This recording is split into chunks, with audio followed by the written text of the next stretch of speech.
Todos los analistas lo habían previsto, sin embargo, pareciera que el gobierno le pasó de noche una situación que viene para el año próximo, es decir, la caída brutal de los ingresos del país. Esto se explica por varias causas. Primero, porque el petróleo ha caído de precio, sobre todo, más que el precio, lo que ha caído es la producción.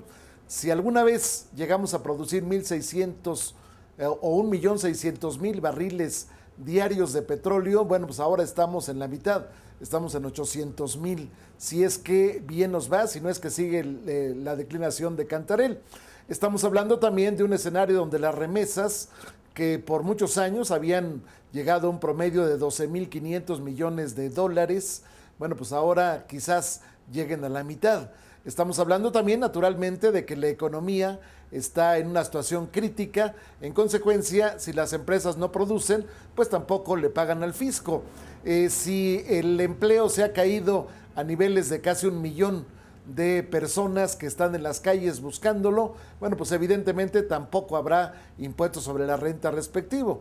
En ese marco, el secretario de Hacienda, que durante mucho tiempo había hablado de una situación mínima, él decía que si acaso México, frente a la situación crítica de Estados Unidos, podría tener un catarrito. Es decir, mientras allá se morían de neumonía, pues ahora en México podríamos tener un catarrito, a diferencia de lo que siempre se dijo, que cuando Estados Unidos estornudaba, a México le daba pulmonía. Bueno, el caso es que en ese escenario el problema es buscar las alternativas. Lo que ahora el secretario de Hacienda reconoce que es un shock, reconoce que es una situación crítica, antes había dicho la palabra tsunami, bueno, pues ahora hay que buscar por dónde rascarle. ¿Qué se puede hacer frente a ese escenario? Bueno, las alternativas son múltiples, desde el aumento de impuestos, que sería la salida más fácil. ¿Cómo llenar un boquete? Bueno, pues rascándole a la gente, por más que no haya de dónde hacerlo, por más que la carne se esté agotando. En consecuencia, bueno, pues parece difícil que por ahí pudiera dar la alternativa. Sin embargo, se está manejando, por ejemplo, la posibilidad de que haya un IVA en materia de alimentos procesados. Es decir, que se disfrace la posibilidad de empezar a cobrar el IVA a tasa de 15% en alimentos con los alimentos procesados. ¿Qué es un alimento procesado? Por ejemplo, las latas. La gente en ocasiones llena el estómago comprando una lata de sardinas. Bueno, eso se encarecería en 15%, al igual que una lata de atún, al igual que algún platillo procesado que se venda en los supermercados. Otra alternativa que se maneja naturalmente es que el gobierno se endeude más. Sin embargo, la deuda del gobierno se ha duplicado. Se corre el gravísimo riesgo de que el presidente Felipe Calderón, bueno, se llegue a imbuir del espíritu de que tanto criticaban de José López Portillo y de Luis Echeverría Álvarez, que habían endeudado gravemente al país. Lo que se ha llegado a este momento es a duplicar la deuda gubernamental.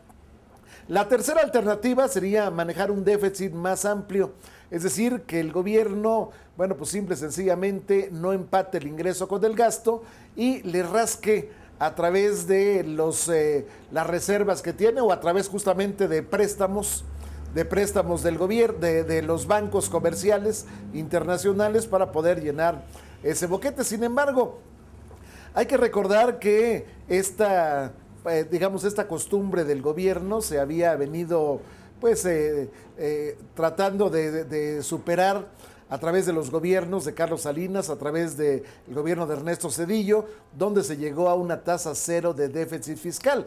Es decir, si me ingreso un peso, me gasto un peso. El problema más grave, sin embargo, la parte más difícil para el gobierno es que durante los últimos 9 años, es decir, lo que llevamos de gobiernos panistas, se ha llegado a un extremo de explosión en materia de gasto corriente. Ese es el gran problema. México sí tuvo una riqueza, tuvo un incremento importante en el petróleo. ¿En qué se gastó ese dinero? En gasto corriente.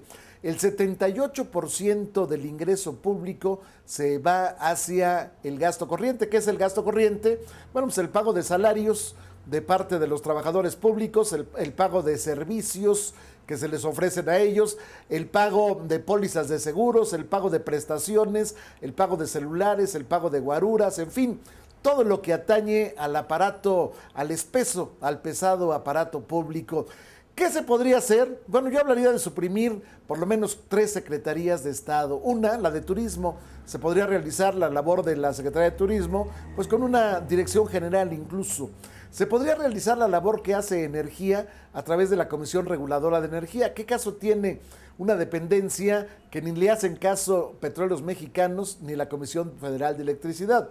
¿Qué caso tiene también tener una Secretaría de la Reforma Agraria que lo único para lo que sirve es para regular los predios que los ejidatarios le venden a los particulares? Yo suprimiría esas 3 alternativas. Naturalmente, buscaría la forma de reducir los salarios de los altos funcionarios públicos y pues buscar no solamente a nivel de secretarías, sino a nivel de direcciones generales, aquellas dependencias que se contrapongan en sus actividades, aquellas dependencias que sean inútiles, que sean estériles. Por ejemplo, la Secretaría de la Función Pública, ¿para qué una secretaría? Si a final de cuentas, pues no ha pescado ni un charal en el río que supuestamente estaba lleno de peces gordos.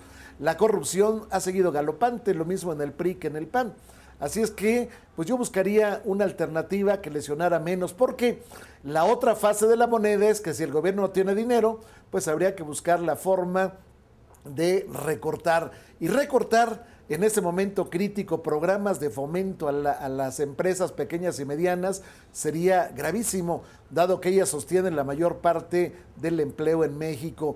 Si se fuera por el terreno de lo social, podríamos hablar de un estallido social, podríamos hablar de una situación crítica, dramática, porque, bueno, la gente ya no está para mayor situación de deterioro ante la falta de empleo, ante la falta de oportunidades, ante el encarecimiento de los productos básicos. El problema, pues, va a ser severo, va a ser difícil, pero seguramente, bueno, pues la discusión va a llegar al último. Será la batalla de todos, vamos, la madre de todas las batallas en la Cámara de Diputados y posteriormente en el Senado de la República, durante los primeros meses del periodo de sesiones que empieza en septiembre.